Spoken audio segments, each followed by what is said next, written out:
All right. Good morning, good afternoon, or good evening, everyone. I'm extremely humbled, honored, and grateful that we have with us today the one and only Mr. Sean Cahill. I know that my audience, and especially my members, but including my public audience, they really, really love what Sean has to say, and they want to hear what he has to say, especially because there are so many things that are moving so quickly in a fluid sense in terms of what's happening in the community, and even beyond that, as perhaps as a ripple effect that people may not notice as clearly, but is still there nonetheless. So before we bring Sean in, brother, thank you so much, Brandon, for joining me today. Well, thank you for having me in your studio, of course, to do this. And without further ado, Sean, how are you, man? And let's get right to it. I'm sure there's quite a few things that we've already started talking about beforehand that we could touch upon, in addition to some questions that I have here as well. So how's everything?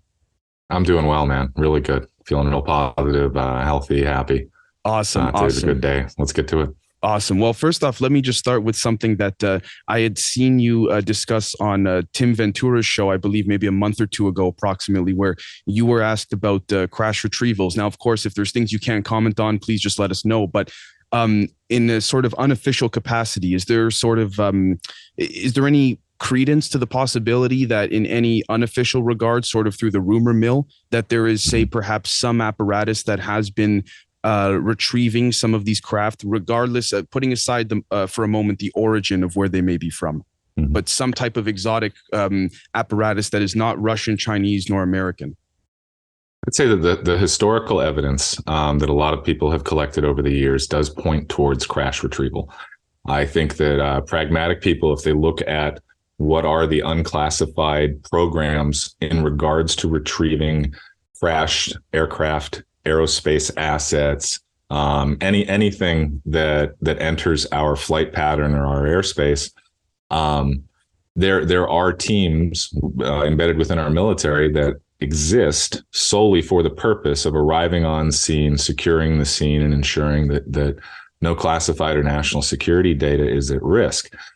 So we're talking about now unidentified craft that may or may not have been brought down, shot down, crashed, had some kind of problem with them. Right. If that has occurred, I believe that the cognizant military in the area, and or if there's a superpower that may be allied with that specific area, would most certainly initiate a crash retrieval program of some kind. Now, I think what a lot of people don't understand is there's you've got the pragmatic picture of prosaic crash retrieval that occurs every time a crash occurs. When things enter our atmosphere that are unknown, we and reach the ground, as a meteorite or a bolide of some kind, we go and we investigate that. So it's a natural progression to assume that now that we've acknowledged that UAP are real, now that we've acknowledged by Congress telling our folks at the UAPTF to engage the past 75 years of history, they're going to reach the point where they realize that crash retrievals most likely occurred involving UAP, but that information is classified and people without clearances, need to know, et cetera, will not see that information until it's made unclassified or until they reach a level where they have a need to know. So it's not mental gymnastics. It's actually a very simple addition of evidence in a Socratic argument. These things are here. They are in the atmosphere. They enter our area of responsibility. We've just seen us shoot down unknowns that we all assume were prosaic balloons in a couple of cases and are still unknowns in others. So I think this is where we have to engage our logic. I do believe that crash retrievals of what I will call UAP have occurred. Again, not speculating on the origin. I think it's pretty darn clear. The question is will the UAPTF be able to find a case within those archives? Will they be granted the need to know to see those archives? And when they do they have the know-how or the advisors to tell them which ones to pull out of there that won't damage national security, but that will finally give the people an understanding of where to begin thinking about this 75 to 80 year problem? Do you think that, so I'm not sure if you want to jump in, but do you think there are certain, say, do you think it is safe to hypothesize there are certain cases that to a certain degree or percentage, if taken out of that classified setting, could be shared with the public in an appropriate fashion that still doesn't damage national security? I do. There are cases that surround World War II. Right. We can even go specifically to Roswell. And granted, someone is going to have to do a walk back on Project Mogul and the nonsense of people conflating events that were completely unconnected 10 years apart. Right. Which let's remember, this doesn't match the early eyewitness account. We have the infamous photo of Jesse Marcel holding the telegram that forensic investigation has proven, if nothing else, that telegram was a ridiculously unprofessional communication Right. amongst military leadership about an incredibly serious topic that they then rolled right into the classification system. That would be the place to start for me. It's what everybody wants to know is what started all this for us. Why did it really start? What really happened? And I think a lot of us expect that there will still be secrets after we're told that. And I assume that leadership will keep secrets that keep us safe. But at the same time, with all of the speculation, with 75 years of entertainment in regards to this topic, with the Marvel movies bringing the ideas of quantum theory, multiverse, and things like that to an average person's understanding, it's time to have this conversation. Right. It reminds me even of the film Everything Everywhere All at Once, I believe it's called. And to your point, there seems to be this push in a certain regard to be able to help the average individual open their mind to these possibilities. And with that said, we see, for example, that as of the last handful of hours previous, that relative to us recording this right now, Dr. or Professor Gary Nolan had stated at a conference, which was, I must give it to him in the sense of the fact that he's stating this at a particular conference in which this is not some type of, a conference or some type of gathering that's in like someone's garage or their basement or something. This is a very serious conference, very respected conference that he was at, where he stated, and I'm just paraphrasing here, that there is some type of, we could say, there is certainly evidence of some type of, I say this very carefully, non-human perhaps presence or origin at play here in terms of whether it has to do with craft or beings or anything like this. And if I can ask your comment or your speculation or interpretation when you see someone like Dr. Nolan coming out and making those claims or statements. I've had the opportunity to meet Dr. Nolan. I consider him a friend. I put a great deal of trust in his words. And I have to say this. There are a lot of people out there in lofty positions that like to speculate on this subject. Right. A lot of people that feel that their bona fides or their past work or their leadership should in some way make them eligible for a read-in to programs that they don't have clearances for, that they weren't involved with, and that somehow that they should be brought in like in a movie, like where something incredible happens, like The Arrival, and the helicopter goes around and picks up all the great minds and brings them. Right. And I don't mean to be flippant. Some of these folks have incredible minds. Right. However, pardon me. However, what that comes down to is Dr. Gary Nolan had the clearances. He worked on these programs. And he worked with people who had commensurate clearances, who worked on ancillary and parallel programs. And I'm speculating here, but I'm sure he was involved in networking and information sharing in regards to these topics. So if there's a subject matter expert, Dr. Gary Nolan is most certainly one of those people. And when he speaks on these topics, I think we need to listen very, very carefully. And we need to listen to the people who held those clearances, the people who worked in those fields. I've been lucky enough to be present when Dr. Nolan was outed in front of some of his colleagues in a planned fashion by Luis Elizondo and Christopher Mellon. It was really an honor to see the astonishment, the incredulity, and finally the respect that settled in amongst an audience of incredibly educated professionals, medical professionals, oncologists, and other educators, Nobel Prize winners, CEOs, and leaders of industry. as it dawned on them that someone that they had a great deal of respect for and had worked with for decades had been working on these incredibly courageous and bold programs with three-letter agencies, had gained the trust of the United States government, and was seen as such a great intellect and expert in his field that he was one of the few that was shown evidence about this great mystery we're talking about. So when Dr. Nolan has an opinion, that opinion is one that I listen to very, very seriously. Well, one thing that is to just before we get off of this particular subject here, one thing I found quite peculiar was that when Dr. Nolan, I believe he's been on more than once, but I recall seeing him on bringing an X-ray scan, I believe, if I'm not mistaken, of a particular, I believe, soldiers or pilots' brain on Tucker Carlson to show the type of energetic effects this could have on a pilot or anything like this. And essentially, a lot of people pointed out very subtly, more so on Reddit and Twitter, that if you look closely at this scan, this document that he showed publicly on Tucker, you could see on the top right, it seemed to have belonged to the Department of Energy. So my question would be, in a speculative sense, would you imagine that a lot of this compartmentalization of these alleged programs would be residing more so in private industry, more so in the DOE, or perhaps a myriad of scattering all over the place?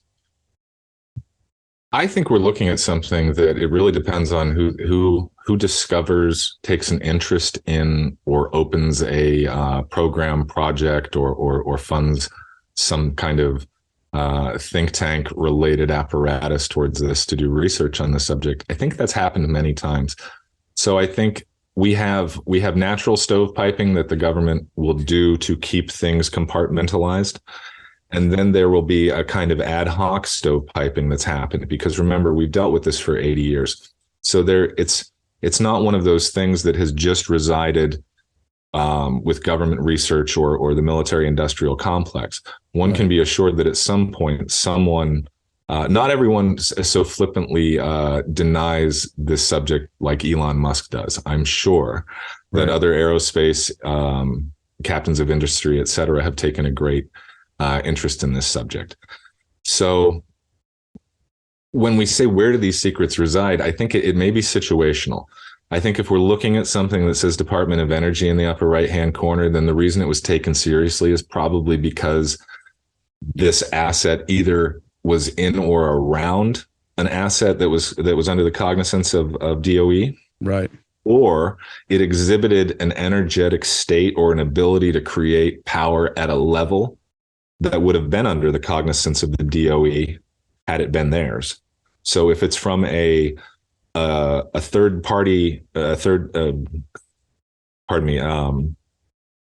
nation, right, another nation state, it doesn't seem like that. The pragmatic science tells us no one's outstripped anyone by a mile like that. Right. So it really depends on the context of where we're looking. Does Department of Navy share information about UAP over their non-nuclear assets, right, with DOE, or is only the information around the nuclear assets shared? I don't know what the conduits for like that work. Unfortunately, a lot of times in government, what needs to be reported to some people may not be reported, or people who could use the information or deal with it properly may not receive it just because the conduit may not exist. Wow. And so with that said, Brandon, right before I let you jump in, if you like, would you say being a being a veteran yourself, and again, thank you for your service, would it be of your opinion, whether it's personal experience or whether it's things you've heard officially or unofficially, that there may be more, we could say, anomalies occurring perhaps in our oceans than in the skies, potentially? Well, I'm happy to comment on that because of my personal experience in 2004 with the Tic Tac, and then the subsequent investigations that Lou Elizondo and I did down in and around Ensenada and the island of Guadalupe for the television show Unidentified on History Channel. There's most definitely what I would consider a presence in our oceans. Now, when I say a presence, I often go back to the 5 observables, and I'll just really quickly say that for folks who don't know them, I would say, pardon me, look them up. We won't take time explaining them today, but one of them is transmedium travel. And transmedium travel is the ability for a craft to come through, say, from the vacuum into the atmosphere, into the hydrosphere or the ocean, without disturbing those mediums, having full control of them and having full autonomy of movement, so to speak, not slowed down by the medium. This tells me that coupled with the other 5 observables, the low observability, especially in anti-gravity, that a craft that had these abilities, that was exhibiting them, would certainly be able to loiter almost anywhere they wanted to. And our bathymetric data, we have a hard time finding our adversaries in their quietest technology.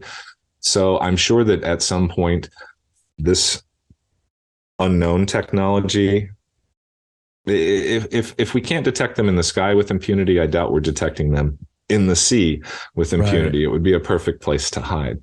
Right. Thank you. Well, Brandon, did you want to jump in? Yeah, I have a question. Thank you again for your service. A high reverence for folks that choose that. I am curious about the barriers of disclosure. So one of the things that we talk about with this is the idea that it's going to ruin the economic system and that Christians are going to lose their shit because they can't fathom a universe and that hasn't been included in the teachings, right?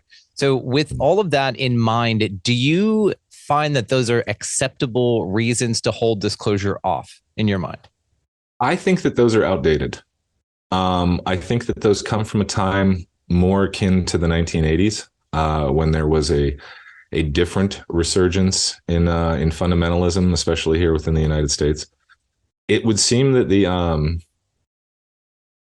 brand of Christian fundamentalism in the United States now seems to have embraced a New Age mentality, and in a lot of cases, I've seen that that this topic seems acceptable and palatable to many who hold faith in Christ. And other Abrahamic religions, frankly. I do find that people who have a more fundamentalist lean are willing to accept it, but here's where the breakdown occurs.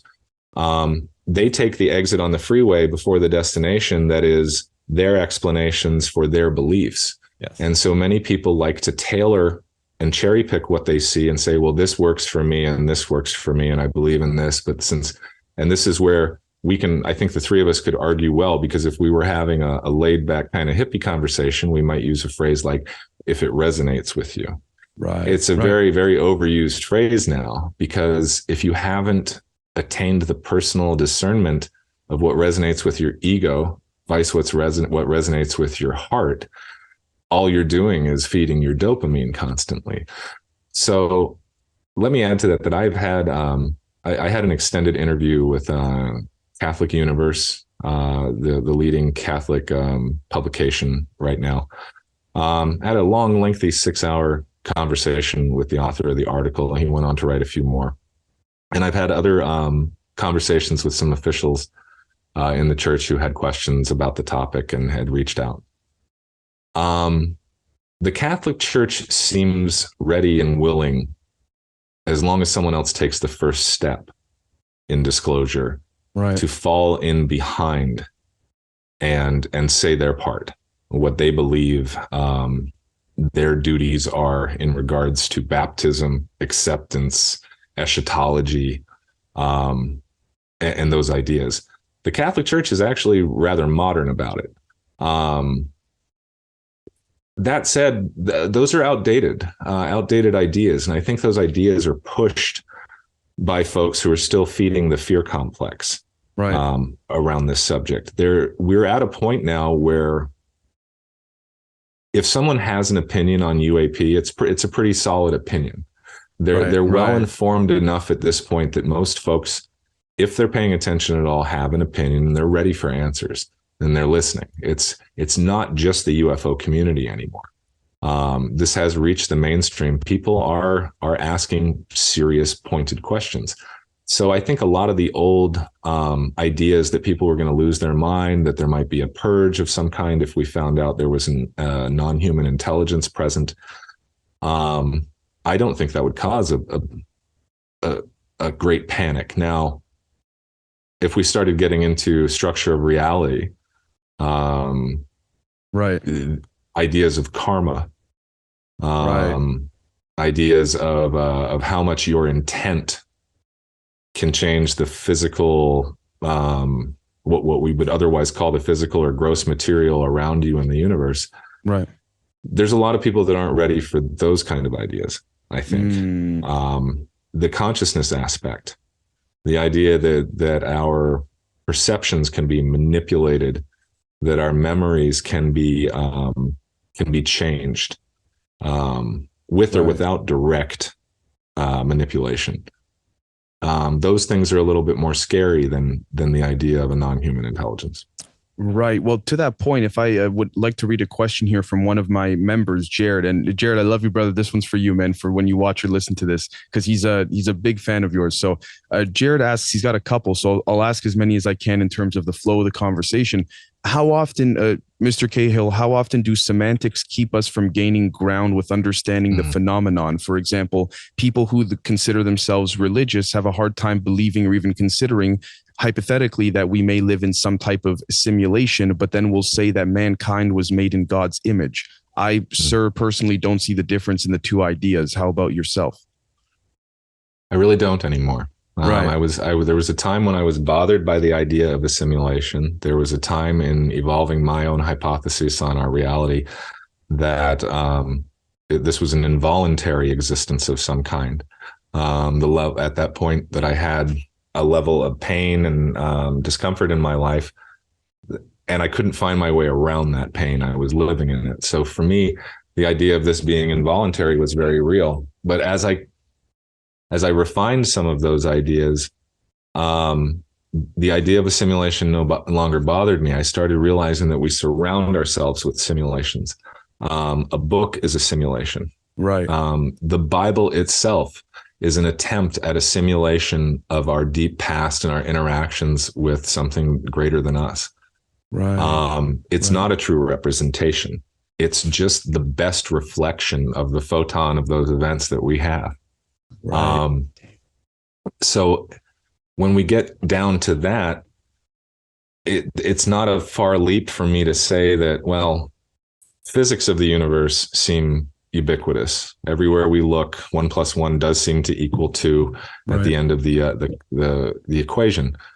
Therefore, I can accept that DNA may be ubiquitous throughout the universe, that it may be written into the very structure. It may be the way that gross matter does eventually self-assemble into something that has the ability to perceive its greater universe in more detail and return something back to these higher dimensions that we don't yet understand, even though our math shows them to us.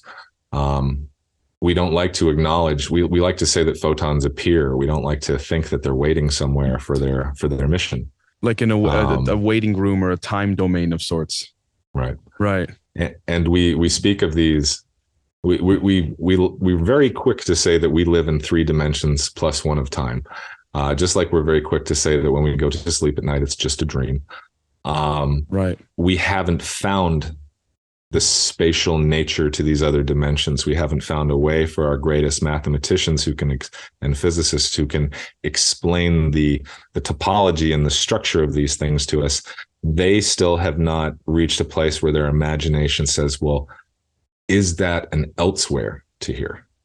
Right. And what are my connections to these other levels of reality? A lot of aspects, and I'll get off of this for a minute so we can move to another question, but a lot of aspects of our science are beginning to look at this as if, what if we are expressions of a higher dimensional idea?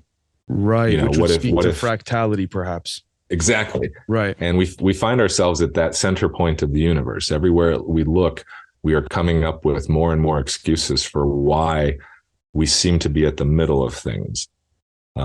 Even your own perspective, lights will come across and come straight to you on all the lights angled to you whenever you're looking at reflections across the water. Right. And then for someone standing 10 feet away, they do the same for them as well.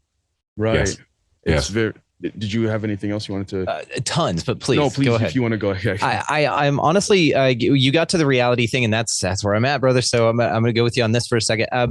This is what I honestly think, to answer my own question about barriers of disclosure, the barrier of disclosure is, because when you start rewriting what reality is, which I feel has been the game here, it's been this delusion, and this could go in many different directions. So we'll just say it for now that I've found it to be useful for the expansion of consciousness. I don't see it as a bad guy necessarily. I see it operating in the exact way it needs to in response to those that need that reading level articulated in that way.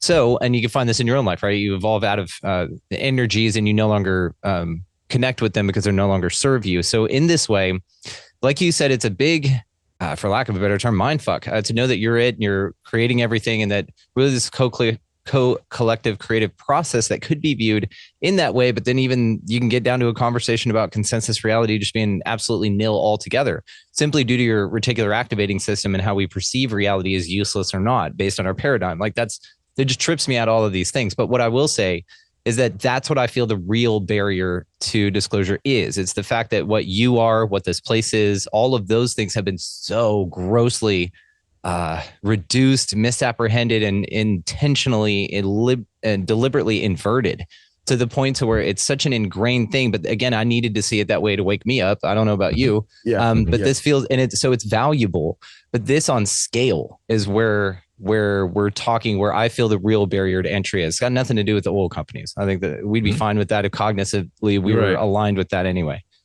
So that's kind of where I'm at with it. It's just this more of a psychological. I mean, it's all right there, right? It's more of a psychological component to the zeitgeist. That's what we're acclimating, is what I will say. Do you agree with that? I do. I think that I lived a life of trust. I trusted those who were bigger than me and smarter than me and older than me. I was one of those kids that needed it explained to me twice. I didn't get it. So when the rest of the class was already starting on the assignment, I was still, I didn't know what to do. So that led to a life of disappointment. Because let's be real, most of us don't find our place or find ourselves in incredibly nurturing environments where the people around us are always positively oriented and patient and everything. So a lifetime of disappointment led me to think that this place was a mistake. That somehow the way that this life felt, I had ended up here via something I must have done wrong at some point. And so that led to this idea, well, if that's the case, what is being right? And I think for a lot of people, that starts with faking it till you make it. You put on the fake smile, you try to do things, nice things for other people. If we're lucky, we get to a point where we realize, geez, people who don't ask for things don't usually want things. So maybe I should stop. So now I realize it's okay, that's self-serving. I'm trying to pay people back for my karma. Long story short is I got to a point where I had a moment where I had the opportunity to lose something that was very dear to me. And my ego wanted to win the argument more than it wanted to win the thing that was dear to me. And I realized in that moment, I was like, every moment is a choice. Every single moment is a choice, and every moment may be a fight for a long time, but it doesn't have to be. There is a, I don't like this phrase because it's overused, but there is a path of least resistance that can be taken. And that path of least resistance has led to the most authentic, beautiful feelings in my life, has lowered my stress, lowered my anger. I'm nearly incapable of saying I hate something anymore. And that's one of the most beautiful feelings I've ever felt in my life. So I think I finally found the school aspect of this simulation. And I finally found that there are lessons to be learned, and they're not always cake and ice cream and hugs. Sometimes they're car accidents and abuse or divorce or lies. And Dave, you and I have talked about this plenty of times. You know, you and I will get to a point in the conversation, we may be talking about our personal lives, and I'll go like this. Right. Because that's life. Life is peaks and valleys. And if we cry in the valleys and raise our fist at the top of every peak, I think we're missing the journey. We're just you on got to learn to coaster. surf, you know? Yeah. Right. Anything else? Outstanding. No, incredible way to answer it. And I do appreciate that. But I completely agree. And so this has been part of our focus, you know, just to be the lighthouse, like let folks know that it's fun to play and that's what we're here for. And that, you know, give people back to themselves. That's our mission. So thanks for the answer. It was wonderful. One thing I would like to ask, this is something that's a little bit, I think, a few years old in terms of, relevance in the question. But the reason I like to bring this up is because perhaps I could be wrong here. So please let me know if it's something that you can't comment or even speculate on, which would be understandable completely. But with regards to Mr. Christopher Mellon's slide 9 leak, with respects to the slide saying things like, for example, what we considered, phenomena, or excuse me, what was once considered phenomena is now quantum physics, things like this. Is this anything you can comment on relative to what you may be hearing officially or unofficially in any regard, whether energetically, physically, etc.? Mm-hmm. I had the great honor and opportunity to attend a meeting in Colorado Springs. You're aware of that, with some of the largest names in pragmatic research in this field ever, frankly. Right. I would say that there is a level of understanding within the academia that is connected to the subject, that aspects of the 5 observables that we have seen from these craft do seem to indicate certain aspects of our theoretical physics to be absolutely spot on in certain directions. And so I believe that there are people doing very serious research into those areas. And I think that there are areas within our research and development cadre of the West that are very interested in no longer classifying certain things as hypotheses and being bold and taking them into theoretical territory, where R&D occurs, where real research, real fundamentals are established, and real benchmarks are noted. Perhaps, dare I say, experimentation, or would that be taking it too far? Oh, I'm sure experimentation is the benchmark of the scientific process. Right. We must experiment. We must prove our hypotheses wrong or our theories wrong at every turn that we can. The question that I have, based on rumor surrounding metamaterial, is: do we currently, and we may have to go back and talk about what metamaterial is, but do we currently have the manufacturing capabilities to mimic, or even come close to mimicking, the incredibly complex and organized nature of these materials? We're not sure how some of them are bonded. We're not sure what the exact origin of them is. And frankly, at least in the private sector, we can only speculate on what they're used for. There's a lot of rumor around terahertz waveguides and achieving levels of energy that are beyond our current capabilities. The fact is if you look back through the zeitgeist surrounding our greater aerospace dreams, because the dream has always been to negate gravity, because the dream is always to reduce cost of moving cargo into orbit to as low as possible. Right. So whether connected to the UAP topic or whether just through the pragmatic advancement of our physics, I think slide 9 is very telling, that we got to see something that we're not read into. And the fact is that at the level of an Undersecretary of Defense for Intelligence, the briefing says we have a clue. Right, got you. Because it's interesting to your point, if I may add, for more so for the audience, there was a piece of footage, I believe, from maybe 3-4 years ago, approximately, where Mr. Elizondo was having a conversation with Dr. Pudov, and Dr. Pudov was talking about metamaterials and how the elements found in these alleged metamaterials, regardless of their origin, are not necessarily comprised of any elements that we're not familiar with relative to our periodic table, but more so that there's a stacking, if you will, but of various elements in like a topological sense. And that is where things get very, very complex. And I find that I appreciate your response there, because I mean, as some of my audience knows, with respects to my diving into physics and what have you, it gets extremely complex and heady. And I can only imagine that scaling up to having even a team of individuals look into this is still something where the progress in general may take a lot longer, at least time-wise, than many may think. And so I find that very peculiar. Yeah. I think that what a lot of people may not understand is even removing the veil of stovepiping and things and need to know, what we're talking about may be material and ideas and subjects and physics, pardon my use of these words, but from a realm that we're not familiar with. Right. And therefore, when, if I handed, this is a very crude metaphor, but if I handed a Stone Age person an iPhone, they would have no idea what they were looking at. Right. Even if it was powered up, it's hit or miss whether they'd ever actually turn it on or just use it for a black mirror for a moment and then smash it and run away from it. Right. Well, they would call just the screen turning on if they could get it to turn on. I would wager that they would write in what we now call history books and all of that it was some type of magical whatever, word. Certainly. Yeah. So we're left with the idea that how long did it take for how many people had to look at a piece of slagged metamaterial before someone went, oh, that's a thingamabob?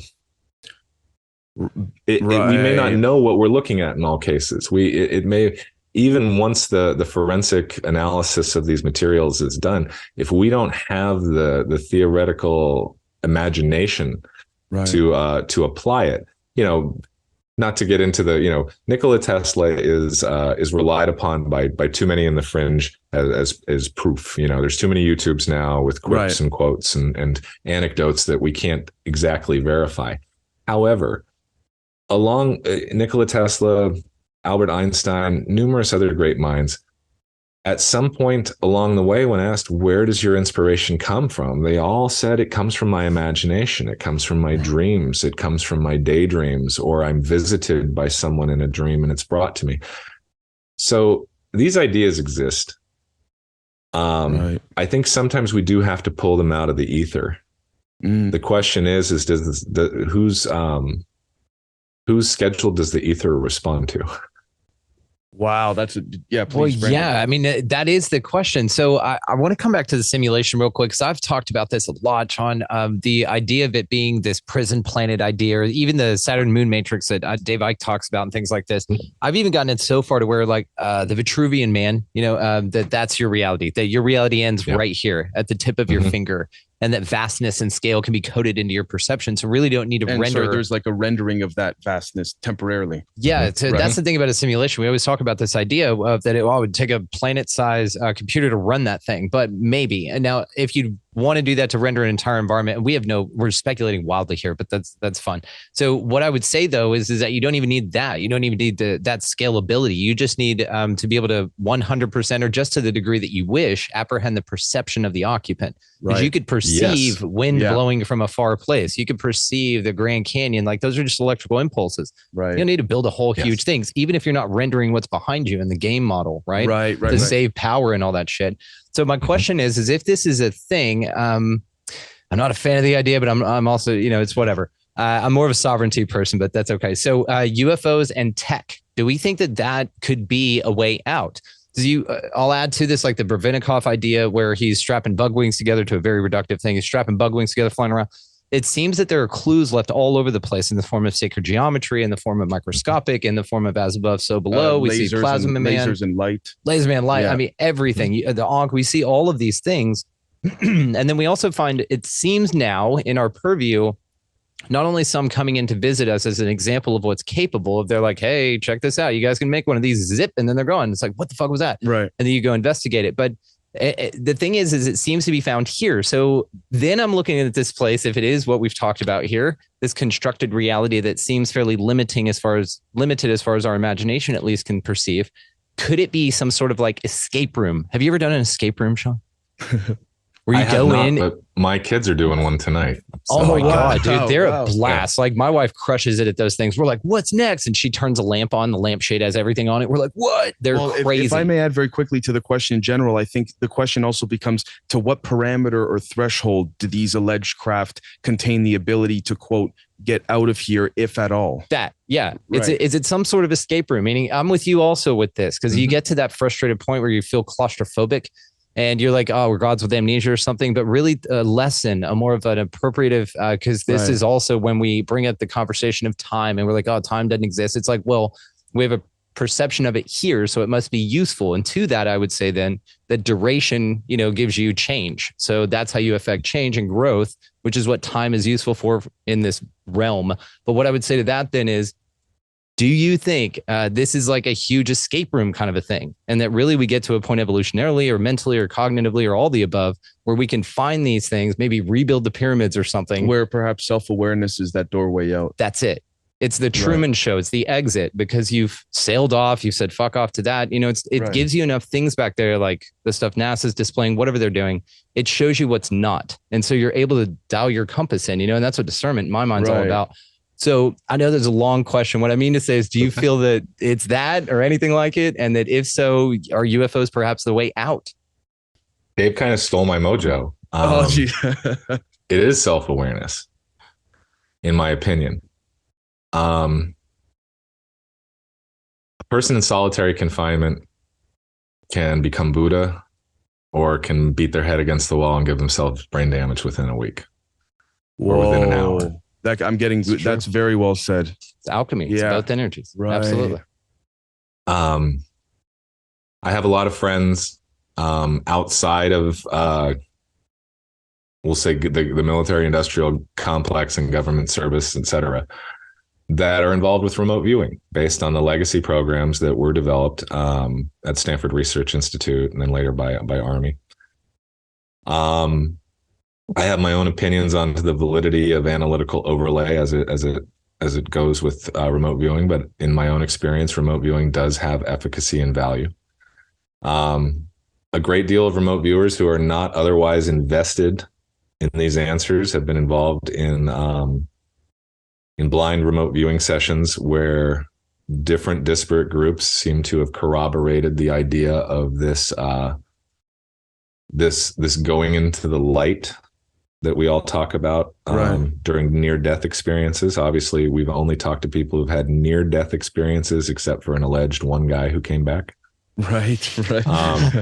So we don't have a lot of eyewitness accounts of what happens after you die. I've had an out-of-body experience during a medical procedure. Mine involved nothing religious. It was just local to the room of the operation, but it gave me a perception that my consciousness could be separate from my physical body.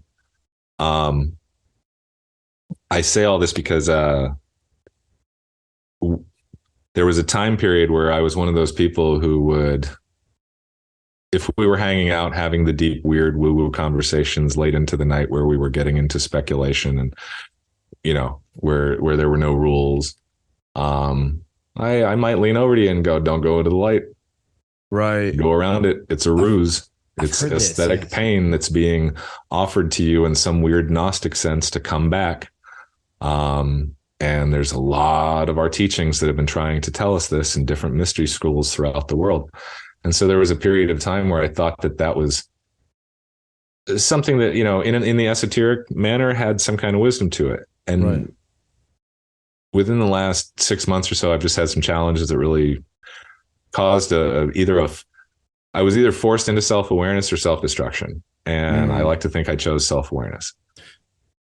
And in those moments, something I realized was that may be the case. That aesthetic pain may be offered at the point of death to return into this system.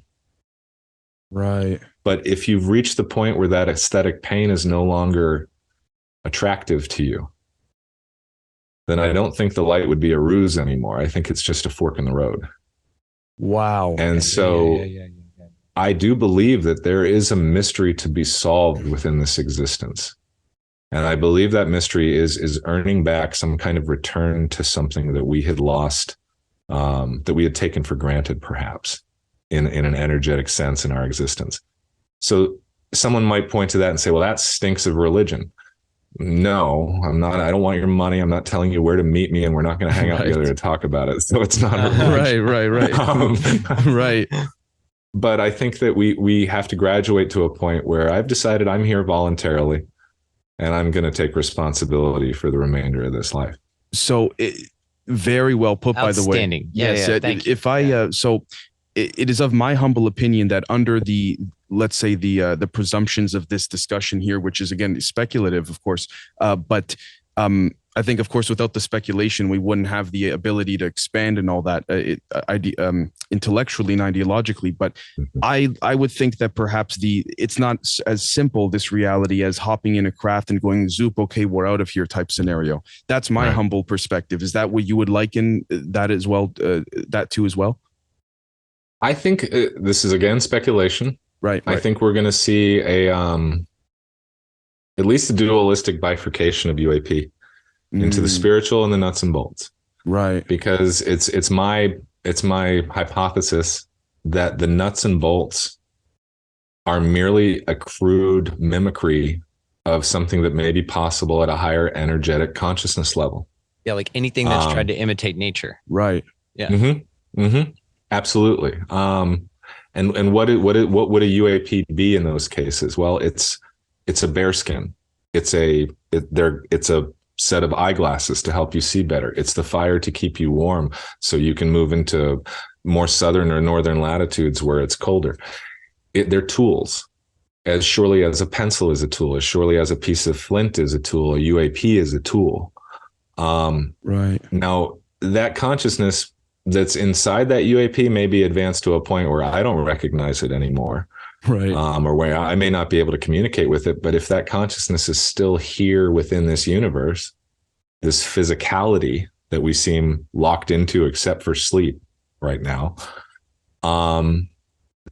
they may have an understanding of this simulation, or this layered simulation. I can easily use the metaphor in my own life that this is one hard drive where this game is running. Right. And there's a stack in the server of all of these different hard drives with different iterations of things running.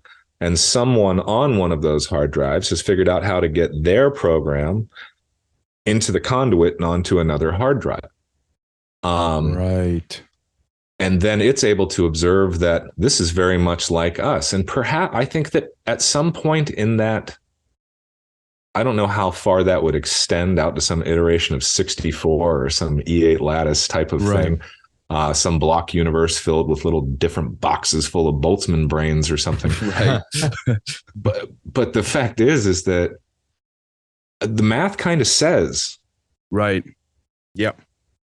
That's where we're at. How come we can make a movie about it, but I can't get the physicists to talk about the concepts in the movie other than to push their new book? I need someone that's gonna I need a physicist to get really involved, like they did with Interstellar. Right. But the great thing about Interstellar was at the end, there were no caveats or excuses. They were like, no, this is the best we've done yet. We think this is as close as we've represented these ideas. Or even perhaps like the film Tenet with respects to time and entropy. Right. Great. Yeah. Well, you and I were talking, Dave, the other day about this concept of, we have some of our sets of physics that say the universe might be a Klein bottle. Right. Right. And if it is, that means that there is a recurve at some point in our linear perception of time. At some point, there's a recurve into the past. If that past point precedes this now, we may be at these sacred sites around the world where we've rebuilt and we can kind of trace this forensic, what the hell is going on with these different types of megaliths, the nubs, the polygonal masonry, the trilithons that we still can't quite figure out how these folks were able to move them at their level of technology. What if each time someone enters the Klein bottle, they go back and start over again? So this, if I may give a visual very quickly to something like this, for example, with respects to the fractalization of finite recursiveness, as you stated, that would be, as we zoom in more for the audience, there'd be zoom in to say one part of the infinite loop, in which is finite to a degree until it hits its border, and then you get to that next step, and then you get to the next one, and so on and so forth. Would this be perhaps maybe not a good one, but a general visualization of? I think it's fantastic. I mean, thank you. It's almost like there's a sense that entropy governs the physical universe. Right. And some aspect, whether we can call it perhaps the evolution of self-awareness. Right. Counters that entropy somehow. Is that the pure mission? Is it different iterations of reducing the entropy of a given state? I'm not sure. That's wild generalization there, but unless this is purely a game for I don't know. We love to play games. To my understanding, I can't rule it out. I think it's right. I just want to say, you just described, by the way, phase, whether intentionally or not, phase locking in optical physics. Because what happens is the photons are in their own finite loop, respectively, until multiple vectors or beams are summed. And then I was saying this to Brandon just last night, if done appropriately, the particles end up, for lack of a better term, integrating and making love with one another rather than fighting. And fighting would be a representation of an explosion as we know it today, right? That's very interesting that you said. I appreciate that. Thank you. Yeah. Well, so in this Klein bottle example, when they come back around, consciousness, when it re-enters at its origin point, do you then in this model, is that why there's a bunch of shit laying around as far as megaliths go? Like, do we rediscover these things that have been aged and that have like "don't climb on them" signs? Oh, yeah. I think it's a wonderful argument when trying to flesh out these deep theories. We're left with a lot of really crappy evidence, because the first thing we're throwing out is the idea of a linear progression of time. Right. And we're accepting. So these are mental gymnastics. I'll go with the folks that are saying some of these are mental gymnastics. The first thing we have to accept is that we're only perceiving a linear progression of time. Right. Yes. Right. I believe that there are physicists out there that can explain that in detail in a way that I can't, to say that it may be true. What I wonder is, I think the thing that we're missing from this argument is continuity of consciousness after death. And I think that a lot of people that are willing to have this conversation are willing to say there is a continuity of consciousness. There is a eternal nature to the essence of whatever we are that seems to exist, that seems to overlap what some people call past lives, alternate universes, things like that. I don't think everybody that's having an experience is having an experience that is based in the reality of this physical universe. I think that the signals do cross sometimes, probably within the realm of sleep. Right. But that said, that this metaphor we talked about, the Klein bottle and the return and having an impact in the past on the future, the perceived future. Right. It would be imperative, in my opinion, for a continuity of egoic consciousness, what we would call an egoic consciousness. Right. Because it would seem that the unencumbered self has no wants, has no needs, is as happy to stand before a supernova as it is a buffet.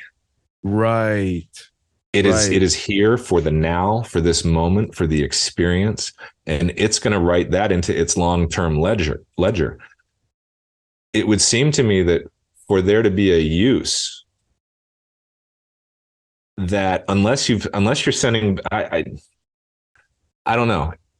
If we keep sending back non-egoic perfect individuals, why do we keep having to do it over again? Well, that's the question. What I'm saying. Well, and to that though, then I would say then the continuity consciousness perhaps comes in what some may perceive as a limitation of what we feel is possible. So some folks would say then that this life is all there is, but perhaps this is just like the first chapter of a thing called life that's on a grander scale, that really you come back to this bitch.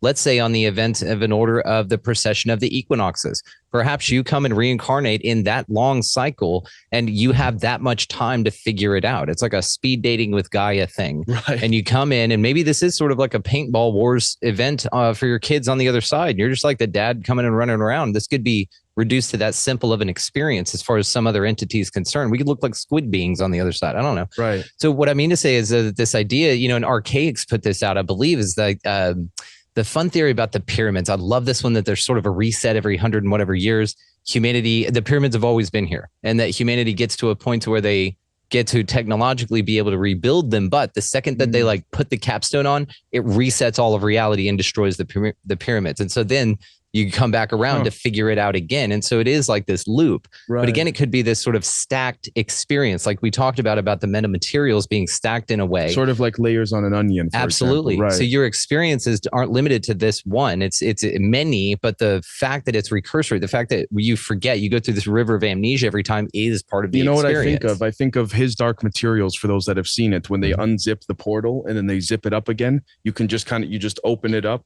and then you step through it and then you just kind of turn around, zip it up, and you're in the next. See, and I kind of think this may be a possible explanation for what UFOs and shit are. They're just sort of employees of this place. They kind of come in, they kind of give people inspiration, wisdom. People always have massive changes after they affect the psychology. Right. Anyway. What if UAP were also a way to cheat the system? What if it was a way to move an ego across the multiverse without it having to achieve enlightenment?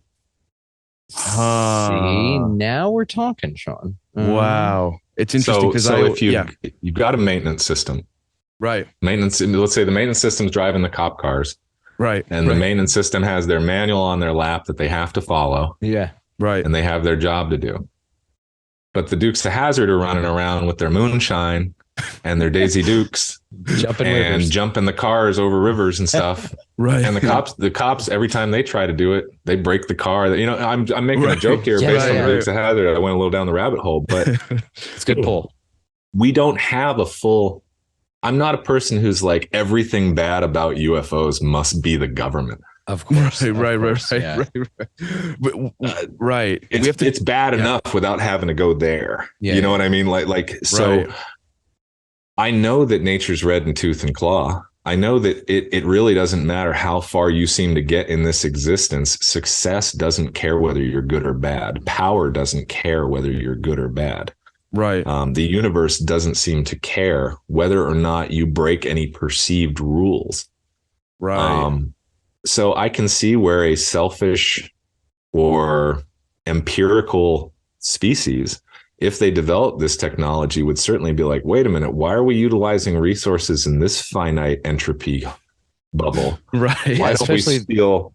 If they're isotopically close enough, and it'll still build a brick wall, go get their stones, Right. Especially if no one's coming to stop them. It's almost the substitute teacher mentality, but the substitute teacher put on a movie and fell asleep. It's that feeling like your kid, like in class when the substitute teacher, great example. It's like, that's it. That's all we're doing today. This is too easy. Yeah. And then you just imagine picked on. Yeah. That the resource needed to develop that technology, to cheat that system, to get ahead of the curve is the very thing that they come into other universes to take, because they kill two birds with one stone. They increase their power and reach, and they take out the competition. You're not going to evolve on your planet if you don't have enough of this material to make the technology to leave. Literally a fractalized version on a much grander scale of what one could argue strongly many corporations do. Right. Yeah. Crap. Wow. Yes. Well, with that said, Sean, I know that we're coming up to the time limit, and I wanted to ask one more question from our friend Jared, who again is a big fan of yours, and he says that Mr. Cahill, one thing that seems to be apparent with any level of research, from a hobbyist like myself to someone like yourself, is that human beings are in some way very special. As you juggle the weird world of the phenomena and being a family man, what does it mean to be a human being to you? Mm-hmm. Yeah. Thank you, Jared. That's a good one. It's funny because that feeling of specialness is very much around what it's like to be human most of the time. Right. We seek that feeling. I want to feel special when I walk in the room. I want to see your eyes light up. I hope you stand up to give me a big hug and you're happy to see me. Right. When we accomplish something, that's the feeling we want. We want the love and esteem of the people around us. We forget often that the way that we receive those things is by giving it. And it's not a trade. It's not a I do for you, you do for me. What it turns out to be is I do for you, and after a while you realize you're safe and you're taken care of, and it's not a ruse. And so you do for me. And we all have these holes. Some of our holes are a little bit bigger and they take longer to fill, and some of us have very small holes that are easy to fulfill quickly. But it's not until we realize that we're all actually here for each other. I'm not here to take anything from you. I'm not here to turn everybody into a communist that needs to give me half their sandwich and half their income so I can do this intellectual thing over there. Right. But at the same time, I want to support your dreams as long as they're not, and your desires, as long as they're not taking away from another human being. Right. That's what it means to be human to me. And so when I look at our system, when I see the way that a unencumbered, unbothered, untraumatized child chooses to act versus the way someone that has been conditioned to protect themselves,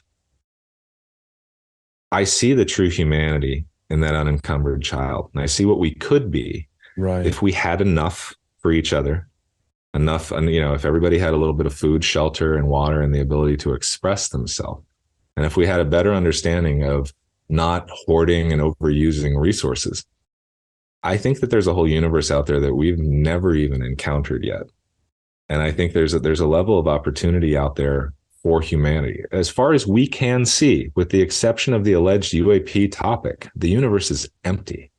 Right. I'm bothered more by the Fermi paradox or by the idea of a great filter than anything else.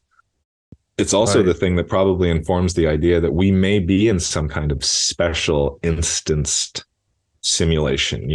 Dave and I think we were talking the other day about, are we in a black hole and just looking at the lensed failures of every previous experience outside of this one? With respect to like an event horizon. Yeah. How many galaxies had to be created before life popped up? It just doesn't seem to be everywhere. Or like you said, it's some sort of simulation in some sort of isolated simulation. Have you ever seen that The Village by M. Night Shyamalan? Have you ever seen that? Yeah. So that type of thing, to where we're like some ostracized, don't go. That's a no-fly zone. They don't know about y'all. Like, just leave them alone, kind of a thing. Well, I wanted to bring up earlier. I'm sure both of you guys have worn a VR headset at some point. Yeah. And probably experience the discontinuity between those two things, even if it's only for a second. That second, if you're that kind of intellectual and you realize, I just forgot who the hell I was and where I was for a second. Right. Like I really thought I was in Minecraft or whatever, Right. That happens. And we've all seen grandma dive at the TV on the bloopers reels or, and stuff like that. Table, Yeah, that happens. People have those vestibular responses to these things. That's entry level VR. What does full immersion feel like? I think it feels like reality. So we're making we make these assumptions. We talk about the Matrix and Jack in the back of the head, and people say brain in a vat, and people talk about having out of body experiences, and they say, I saw my body in the vat, and I'm like, why would you see the body you're in now? Yeah. In a vat elsewhere, having, it's like through what eyes that you don't have. Right, your analytical overlay is telling you what you can handle.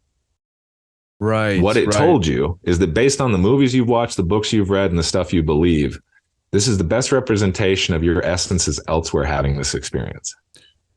The threshold, if you will. Right. Well, and it sort of makes sense too, the amnesia then. If we come in to an amnesia point based exactly on what you said, man, it's an excellent example that we have another frame of reference for VR when we step into it. So we know that it's a different experience. But if you're born into the VR, you don't know it's VR. Right. If you put a VR headset on me that didn't like immediately feel like it, and I woke up in the morning wearing this thing, how long would it take? Yeah. Before I realized I wasn't dreaming? Like, if you know what I mean? Like if you didn't immediately be like, I'm wearing a hat, what the hell is this? If you just opened your eyes to say that, the Microsoft Windows, desktop screen with the blue green field and all that. Right. I know I'd give at least a minute of being like, whoa. Yeah. It's beautiful here. Right. It bothers the heck out of me. I think it would bother the heck out of a lot of other people, but kind of like I've tried to get out. I've tried to test continuity of consciousness. Then the question is it may only bother you because we forget that it's a chosen experience. Again, we're learning a lot here. There's a lot of dope. Right. There's waterfalls, there's butterflies, there's cool shit here too. And what I mean to say is that then it would be a point to where at this point, you get tired, right? Bill Hicks even says this about his analogy of the life being a ride. And he says, some people have been on the ride for a very long time. And for some, it's scary and it has its ups and downs, twists and turns. But you just remember it's just a ride. I liken this to a psychedelic experience. Everything we've talked about, he's like physics this, I'm like psychedelics are like that too. It all comes back to this psychonaut for well over 20 years. Right. So one of those perspectives is that it's a completely different reality, but that there's no off switch in psychedelics. Like once you're committed to it, let's say whenever I took a 10 strip of acid, I knew what I was doing for the next 16 hours, which was, I don't know what I'm doing for the next 16 hours, but I know that there's no off switch to this. Right. It's a commitment. Right. In the same way that life would be a commitment. Yes. People enjoy this because they like when I talk about stuff Lou and I talk about, but we had a late night conversation, very deep after a couple of hours, just cooking dinner and having a couple of beers. And we were alone. We just got really deep into it. And the conversation ended with me kind of having an epiphany. And I went, holy crap. The universe is helter skelter. And he goes, what do you mean? And I go, it's the Beatles song, Helter Skelter. And I go, when you get to the bottom, you go back to the top of the slide where you stop and you turn and you go for a ride and you get to the bottom and I see you again. Yes. Right. Yes. Right. And when I go to an amusement park with my kids, when I'm not being a humbug bastard, trying not to, have fun and everything, we go do the crazy ride.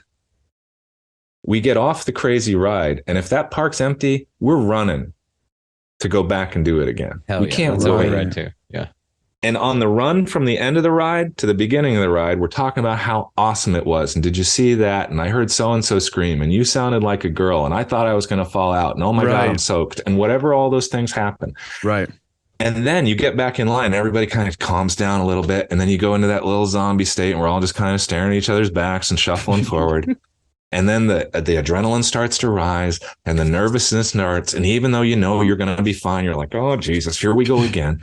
Right. And as soon as that thing goes, man, you forgot about your bills. Yeah. You forgot about the argument you had with your girl. You don't care that the hot dog cost $15. Right. You're screaming. You don't have your phone out interviewing yourself. Well, I am experiencing increased gravitational pull as we go around the corner.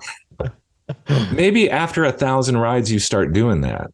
And I think some of us, maybe the three of us, are on our 800th ride and we're finally starting to go, maybe I should take some notes. And that tree looked different on the last turn. What the hell's going on?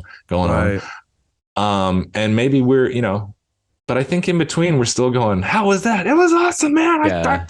They changed one of the trees. I noticed this time. Right. Let's go. Totally. And even more to that, then it would be that you're all everything in the simulation. You can choose any of the characters here. So then as we're running back to the ride, I'm going, Dave, I want to play you this time. And you'd be like, dude, I want to be Brane this time. And then we'd live each other's lives, right? And whatever.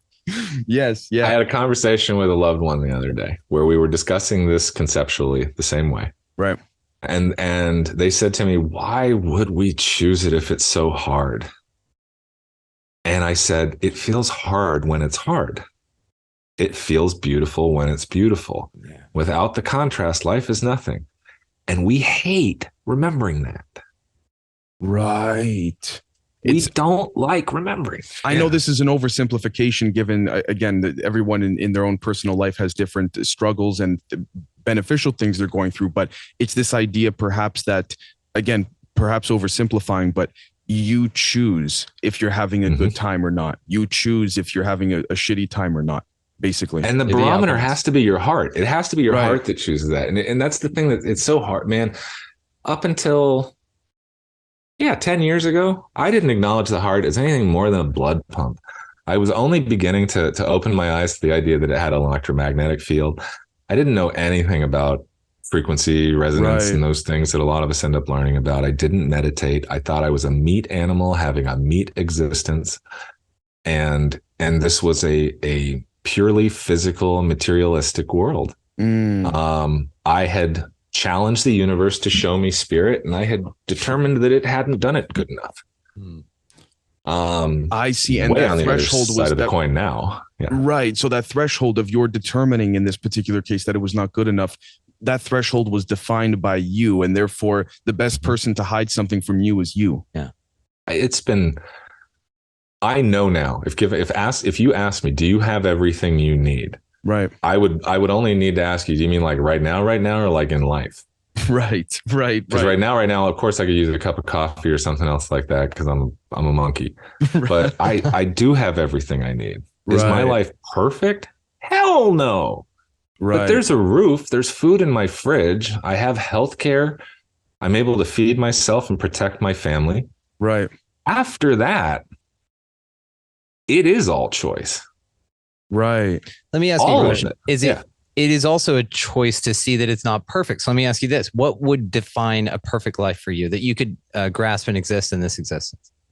See, this sucks because if we do have a ledger, if there is like some Anubis somewhere waiting at the end going, what's he about to say? All right, he said it. Yeah. You know, he's going to weigh me on the scales. Remember, All I'm right, just a here it mirror is. to you, brother. That's all. This would be so damn. I would be so bored if I had Elon's money after about 6 weeks. And I'm one of those guys who's been bitching and complaining his whole life that he didn't have enough money. I've coveted your laptop or your car or your ability to go on your vacations or whatever else. I'm a sorry son of a bitch. I don't know how to accept gifts well.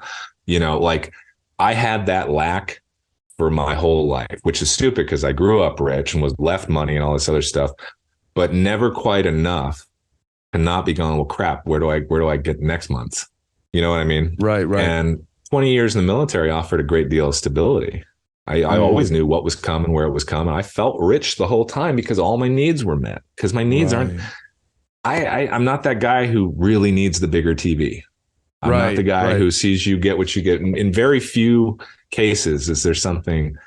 I'm usually only envious when I can't get what I want. Well, I finally got to a point in my life where I looked around. I was like, what do you want? A different colored one now? Right. It's a great point. Or one, you know, the one for your, you know, why not? What am I going to do now? Learn left-handed guitar? Well, this speaks I take my right-handed guitar for granted. Yeah, absolutely. Right. Well, this speaks to, in my opinion, to perception and relativity. Right. For example, if we take this idea on a grander scale of someone extremely wealthy in a material regard, you know, oh, I just, you know, hopped on my private jet. It gets less and the value decreases each time you go on it to you as an individual. Yes. So it's kind of just, yeah. I am used. Oh, this. What do you mean you don't have a green room and coffee? Right. I see where you're going. Yep. Like that's where my ego has gotten where I won't say anything. Right. But like, oh, I'm just going to stand here in the hallway for 10 minutes, 25 minutes until the next guy goes. All right. Right. You know, it's one of the, like, I'm not a diva, but it's like, I just want a cup of coffee and a chair. Yeah. Or can I not have the conference attendees staring at me while but that's the same thing, man. Right. And we're human. And so my little monkey in me builds this tiny little bit of resentment. And they're like, well, I'm not going to do this one again. Right. It's like, man, what'd you come here for? Did you come here to talk to these folks or to get served? Yeah, right. These are what psychedelics play a wonderful part in. Michael Pollan had a wonderful example of this on Joe Rogan's show about the snow and the hill. Just for the audience sake that maybe hadn't heard it, he related it to that whenever you snow down a hill, your sled tracks get built in and then there's grooves. And as you go down the hill, any way you go, usually they'll slip back into those grooves that have been channeled there as cursories and you won't go a new path. But what psychedelics offers is snow on your consciousness. It's fresh powder for you to cut new trails, new neural pathways. So this offers you new perception. And again, it gets you out of stagnancy, all sorts of things. I'm not a big proponent of that. Everyone should say very quickly on a grand scale, and Sean, please forgive us if you do have to go, but on a grand scale, thank you. If you look, for example, at like where psychedelics come from, say mushrooms, for example, Mother Nature. Mother Nature's trying to perhaps give us some entertaining tools to use to both learn and enjoy. This is one of my favorite. And I agree with you. And this is where like the Stoned Ape theory with Terrence McKenna and the Food of the Gods come into where ancient hominids were strolling around that jump in consciousness. Right. And one of the interesting things too, speaking of psychedelics, to tie it right now back into entities and the structure of the universe is that some say that psilocybin is a entity in itself. And then it basically hijacks your consciousness. Right. But it does it in a super dope way rather than what we refer to affectionately as a lizard turd. Not all lizard peoples are turds, but there are lizard turds. But what I would say to that is it doesn't do that in that way, because what does it do? It makes you very cognizant of nature. It makes you, love animals or respect all these things, which it allows you to have the same reverence for its living conditions. It does. It also grows along trails as to encourage you to pick them up and then to transport them. Right. I mean, jumping on like your back literally with spores to then transport themselves to be appealing, to be consumed. It's fascinating when you start looking at things this way, because then you say, well, maybe our vehicle is just an interface object, like a water bag that's contacting the earth, like Elsa Dillon says, for these different hosts. You just described what's called Bayesian statistics by active inference, Dr. Carl Friston. No big deal. Fucking crushed it at that. That's what they're proposing. Yeah. The idea there's multiple layers of input and output. Yes. So then, because you really look at it, you're not your body, you're not any of this shit, but at a deeper, if you want to go microscopic, you're 75 trillion cells all saying, we do want you to survive. And it's like this fascinating co-collaboration on every level. Right. It's beautiful. So then you say, okay, well, what's this body and what's Gaia? Is it living as well? This realm, this place that we're on, is this a living being? And we're the cells that comprise it. And there's a disharmony. There's a dis-ease in Gaia that, is this singularity that it's looking for. And maybe that's what the singularity is. It's basically like a Tylenol that it took to heal its headache, which is us, this parasite that can't get its shit together and focuses on duality. Right. I don't know. When I first encountered the idea of a Boltzmann brain, it was on the boat ride to Guadalupe Island. Lou had handed me his phone and said, read this email. And it was just a discussion, not top secret anything, not even secret anything. Just a discussion amongst colleagues about Boltzmann brains and about the idea of, the spontaneous creation of a consciousness within a stable thermodynamic environment, right? A homogeneous thermodynamic environment. And from a science fiction story writing standpoint, a lot of times what I'll do is take these ideas and try to fit them into a little vignette, a little episode in my mind of Dark Mirror or something like that. Right. And I thought to myself about what the Hindus say and a lot of the other religions say about the origin of the universe. And I thought about our observational data that seems flawed, but leads towards some kind of energetic beginning, like a big bang or an extrusion from some point. And I started thinking to myself, well, whatever existence is, if it had been around long enough for a certain period of time, the entropy would lead it to some thermodynamic homogeneous environment. And if there was a spontaneous creation of consciousness, such as a Boltzmann brain there, and it found itself conscious but alone with no resources and facing eternity, I can see where consciousness would want to break itself into millions of parts. Yeah. And try to rediscover self-love, if anything else. The idea of boredom alone is the easiest thing, I think, for a human to understand. So I have a feeling that what you and I are as humans is the highest level of technology in the observable universe. I have a feeling that we, as an essence, made this entire experience for ourselves to have something to do. And that UAP are other conscious entities bifurcated into this existence doing what they want to do. Because the alternative is nothing. By definition of your ones and zeros. Right. Exactly. I'm going to wrap it back. Guess where? Psychedelics. So there's a state called the void, and it is this state of pure detachment, but there is an awareness within the void that all of this is made up and that none of it's real and that you are the one projecting it. And it is a hard awareness. And when you come back from it, that knowing smile is the thing that when you turn to each other and you're like, you son of a bitch. I can still feel you. I feel who you are. Man, it's drifting away, but there's that moment where we all know that thing and it's beautiful. It's beautiful. It just is, for lack of a better description. Right. And we can attain that through yoga and meditation as well. It's more subtle. Yeah. Right. It's getting buff with a 3-pound barbell instead of a 45-pound barbell. You're gonna get cut and fast. You're not gonna get super strong. But I think, well, now I'm admitting that we know that when you utilize psychedelics in that frame of mind, it's like having an exoskeleton. Suddenly you can lift anything. Yes. Yes. You see with different eyes. Your sensory data input's crazy. Your vision's crazy. Your hearing's crazy. Right. Certain studies out of Johns Hopkins have said where the subjects have come up, like when the experience was over, these individuals would say to the doctors that were studying them, like trying to explain that what they learned from there, in not all, but many cases, were what they experienced during that trip or whatever we'd like to call it was more real than anything here. And the doctors are like with their notepads and they're trying to say, well, what do you mean? What do you mean? And they're like, no, you don't get it. There was more real than here. I've got. Let's remember Go ahead. Let's remember the Michael Pollan. One of the most important things Michael Pollan introduced mainstream folks to is the idea that psychedelics do not create hallucinations. Hallucinations are what we call a fake overlay. Yeah. They're what we call an overlay that has no value in reality, that it's a psychological construct. What Michael Pollan showed us is that psychedelics remove barriers from the brain and bring in more quantitative information about the reality we're experiencing than we were prior to taking the hallucinogenics. So you're not experiencing a hallucination. You're experiencing more input. Now it's the question as to how you interpret that through your own experience and analytical overlay.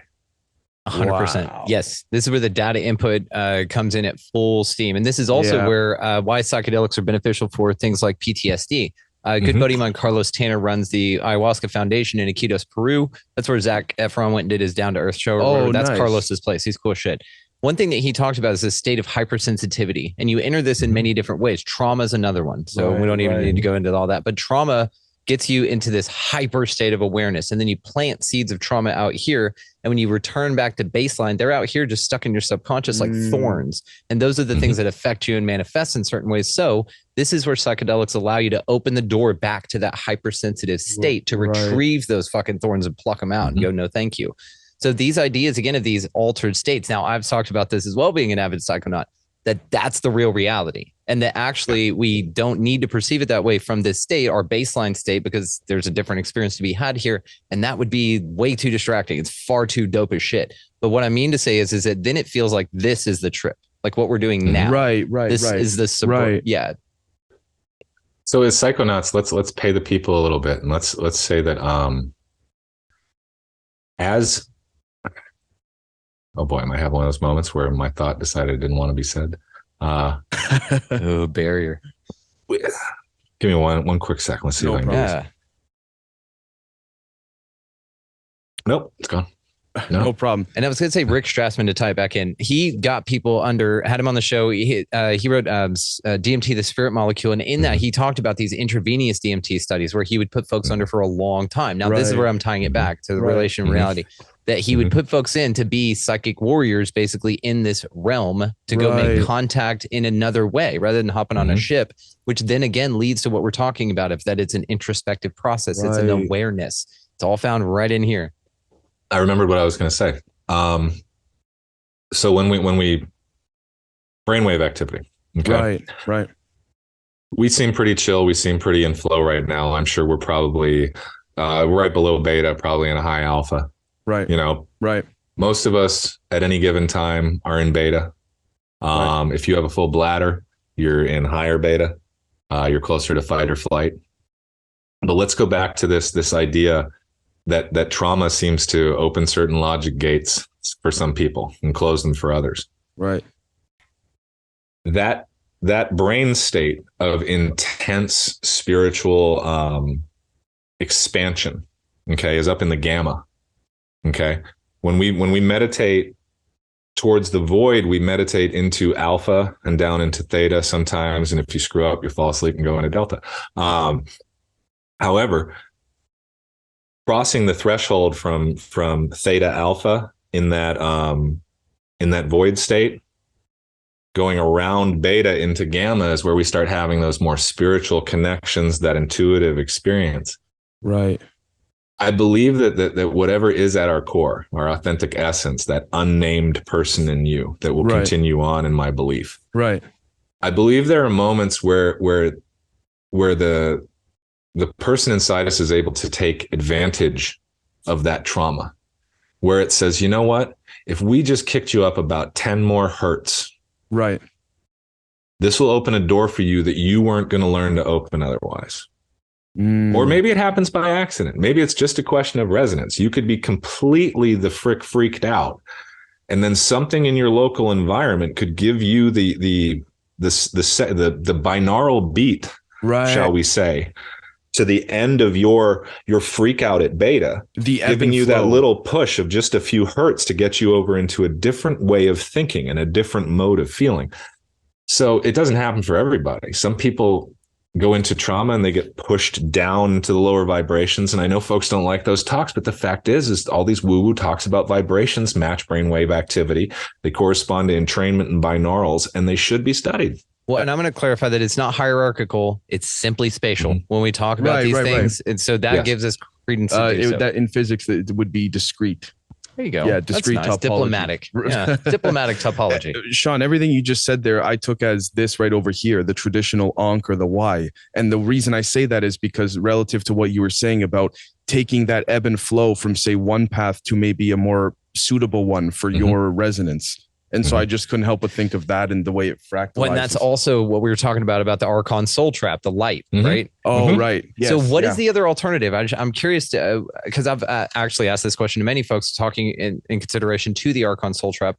What's the option? Because I've heard turn around back to your body, which isn't necessarily a thing, but I've also heard if you turn around, you reveal everything. And that actually you see that it's a whole huge game. What have you heard? Is it just off to the side? Is it up or down? What do you think? Oh, I tend to agree with the last thing that you said, where so I just came back. I spoke at the Ozarks UFO conference last month, and that was the kingdom of Dolores Cannon. And if you're not familiar with Dolores Cannon, she did an incredible amount of hypnotic regression over the years. And she wasn't even specifically originally involved with UFOs or past lives or anything like this.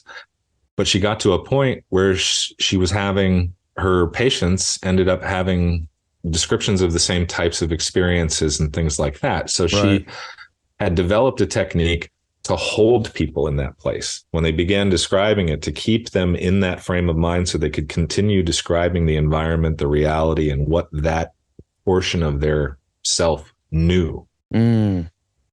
So one of the things that she determined was that this is a school, that we do come here voluntarily, that there is an interim that looks very much like this life, or perhaps we only perceive it that way, but where the people we are involved with in this life had planned out this existence and this is one of those things where this will make people who are in pain angry. Right. Okay. This will make people who are experiencing what they consider negativity and lack angry. But according to Dolores, before we enter this life, we agree on almost every point that we're going to go through. And that what we end up feeling when we feel resistance, hate, pain, all of these things is because the aspect of us that does have free will, that must make these choices, is making choices that are counter to what our original plan was. So let's say that two people have a relationship, and that relationship grows to a point where they're going to separate, or someone has a business together that's the same way. One person feels they need more freedom. They want to branch out. They want to continue making choices in their life. The other person cannot see past the event horizon of this loss. So they rail against the separation or the dissolution of the company. They cannot accept it. They can't see their future any longer. They don't know how they're going to move forward. This thing was a foundation of who I am. That leads to pain, depression, anxiety, horrible places in the human psyche. Lack of self-improvement. The things that make us scream no, no, no are the very things that we need to say, I must accept this. And when you understand the difference between the selfish barometer of your ego and the authentic barometer of your heart, or when you begin understanding that pendulum does swing back and forth, and that the way that it manifests itself within feeling in your body and words in your mind, we're not always our best advocate. We actually want to be good people. We actually want to be respected and loved for our actions. There are very few of us that you can get us safe, quiet, warm, fed, and ask them that they want, and have them go, I want everything in your wallet and everything at your house, and I want all of your fame, and I want all of your integrity. No, they go, I'm just happy to be here right now. because in that moment of safetiness, you realize this is it. We're here for each other. Right. So this reminds me, if I may say, I was listening to Whitley Strieber recently promoting his most recent book, and something I found quite peculiar is that to everything you said, Sean, he claims that again, I'm paraphrasing, forgive me, Mr. Strieber, if you hear this and I'm not phrasing this correctly, but he was paraphrasing this, or I'm paraphrasing, where he stated that his wife, who has since passed away physically in the physical, has come back to him spiritually and is saying to him essentially, you need to realize this, what we call this reality, is a game. Yeah. I don't think Just a ride. We've all seen A Beautiful Mind. Yeah. That was with Russell Crowe. Russell Crowe. That was the first time as an adult I didn't go to college. That was the first time I was introduced to game theory. And I had a little bit of trouble in the beginning understanding that a game didn't mean Fortnite or Call of Duty or Monopoly or hopscotch. And then I finally wrapped my head around the idea every single thing we do is a game. Making breakfast is a game. Yes. Right. Opening your mouth to speak is a game. Right. It's all a game. That a game is a voluntary interaction with some sort of set of rules with an outcome that is binary. Loss, win. Everything we do is a game. Yeah. Just existing in a participatory universe. Like a magnet, push pull, essentially. But a game doesn't mean it's not important. Right. And also, if this whole thing is a game, it doesn't mean it is either important or unimportant. I think we have all the time in the world to figure our own mission out. Yeah. You can take as long as you want. Right. I love that. Right. But I think, in my opinion, that would be a beautiful way to wrap it up if that works. But Sean, I want to thank you so much for the incredible, first off, incredible conversation, but also the extended time that you so graciously granted us. So thank you so very much. And I would love for you to have the last word if there's anything you'd like to say to either Brandon's audience or my audience or anything of the sort. Oh boy. Only if you want to, don't. And I just wanted to thank you as well. It's outstanding. I'm really heartened by the conversation we're having, we've just had, the conversations you and I have offline, the way that I see people responding to these ideas. 25 years ago, I couldn't find anybody to talk about these things.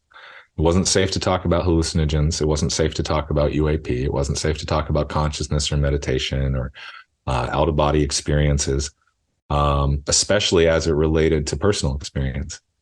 And now, because of a lot of different people, yourselves included especially, we're able to have these conversations because we're being bold, we're being courageous, but we're also being pragmatic. We're also utilizing the scientific method. We're not trying to start cults. We're not charging people, to go out and stare at what they can see themselves in the sky. Right.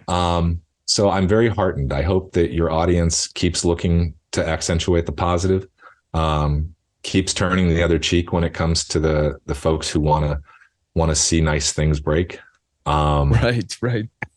And I just I want to say thanks to you guys for having me here. This was one of the most interesting and wholesome conversations I've had in a long time. Thank you so much. Well, and take care, everyone. To those watching or listening, thank you so much.